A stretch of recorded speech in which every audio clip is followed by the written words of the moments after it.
အားလုံးပဲမင်္ဂလာပါအင်းမြင့် education မှာယနေ့သင်ကြားမယ့်သင်ကြားရေး lesson ကတော့ G7 သင်ယူအခန်း3ရဲ့ Lesson-14 ပဲဖြစ်ပါတယ်ဆရာတို့ပု္ပ္ပာနံပါတ်1ကိုဆက်လက်လေ့လာလိုက်ရအောင်ပါပု္ပ္ပာနံပါတ်1မှာအောက်ပါတို့ကိုရှင်းပါလို့ပြောထားပါတယ်ပု္ပ္ပာခွဲ6ပုဒ်ရှိပါတယ်ဆရာယနေ့ lesson မှာနံပါတ်ကကြီးကိုသင်ကြားပေးသွားမှာပဲဖြစ်ပါတယ်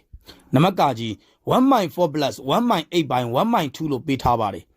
ယခုကဲ့သို့အပိုင်းကိန်းဤပိုင်းဝေမှာအပိုင်းကဏ္ဍရှိနေရင်သို့မဟုတ်အပိုင်းကိန်းဤပိုင်းခြေတွင်အပိုင်းကဏ္ဍဖြစ်နေရင်ဒါဒီ complex fraction ပဲဖြစ်ပါတယ်အပိုင်းကိန်းထွေပါ complex fraction အပိုင်းကိန်းထွေတွေကိုတွေ့တဲ့အခါမှာနီလန်း2မျိုးနဲ့တွက်ချက်လို့ရပါတယ်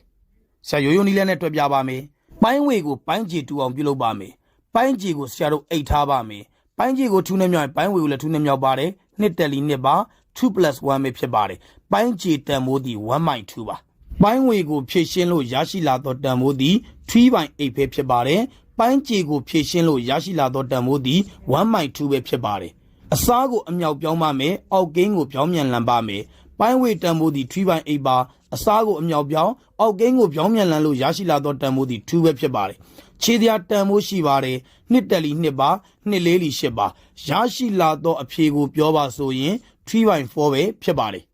ယခုတွက်ပြသောနီလန်းသည်ပထမနီးပါဒုတိယနီးကိုဆရာတို့ဆက်လက်သင်ကြားပေးသွားမှာပဲဖြစ်ပါတယ်ဒုတိယနီလန်းသည်အပိုင်းကိန်းဤအပေါ်တွင်အပိုင်းကဏ္ဍဖြစ်နေရင်အပိုင်းကိန်းဤအောက်တွင်အပိုင်းကဏ္ဍဖြစ်နေရင် lowest common multiple အငယ်ဆုံးဘုံစာတိုးကိန်းနဲ့မြှောက်ပေးလိုက်မယ်ဆိုရင်ထိုအပိုင်းကဏ္ဍတွေဒီပျောက်သွားမှာပဲဖြစ်ပါတယ်ပိုင်းဝေတွင်ရှိသောပိုင်းခြေတန်ဖိုးတွေကိုပြောပါဆိုရင်4နဲ့8နဲ့ဖြစ်ပါတယ်ပိုင်းခြေတွင်ရှိသောပိုင်းခြေတန်ဖိုးကိုပြောပါဆိုရင်2ပဲဖြစ်ပါတယ်2 4 8ထိုကိန်း3လုံးဤအငယ်ဆုံးဘုံစာတိုးကိန်းဖြစ်အပေါ်နဲ့အောက်ကိုမြှောက်ပေးလိုက်မယ်ဆိုရင်ဆရာတို့အပိုင်းကဏ္ဍတွေပျောက်သွားမှာပဲဖြစ်ပါတယ်ထို့ကြောင့်ထိုကိန်း3လုံးဤအငယ်ဆုံးဘုံစာတိုးကိန်းကိုပြောပါဆိုရင်8ပဲဖြစ်ပါတယ်ပိုင်းဝေကိုလည်း8နဲ့မြှောက်ပါမယ်ပိုင်းခြေကိုလည်း8နဲ့မြှောက်ပါမယ်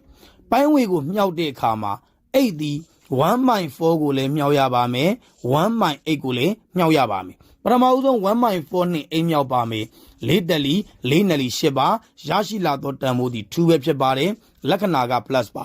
1/8 နဲ့8နဲ့မြောက်ပါနဲ့8နဲ့8နဲ့ခြေသွားပါမယ်ရရှိလာသောတန်ဖိုးသည်1ပဲဖြစ်ပါတယ်ပိုင်းခြေကြီးတစ်ခုလုံးကို8နဲ့မြောက်ပါမယ်1/2 into 8ပါ2လေးလီ8ပါရရှိလာသောတန်ဖိုးသည်4ပဲဖြစ်ပါတယ်ယခုကဲ့သို့အပေါ်နဲ့အောက်ကိုအငယ်ဆုံးဘုံစာဒိုးကိန်းဖြစ်မြှောက်လိုက်သောအခါ fraction တွေပျောက်သွားပါပြီရရှိလာသောအဖြေကိုပြောပါဆိုရင် 3/4 ပဲဖြစ်ပါတယ်ဒီနေ့သင်ကြားပေးခဲ့တဲ့သင်ကြားရေး lesson ကိုနားလည်လိမ့်မယ်လို့ထင်ပါတယ်အားလုံးကိုကျေးဇူးတင်ပါတယ်ရှင်လန်းချမ်းမြေ့ကြပါစေဗျာ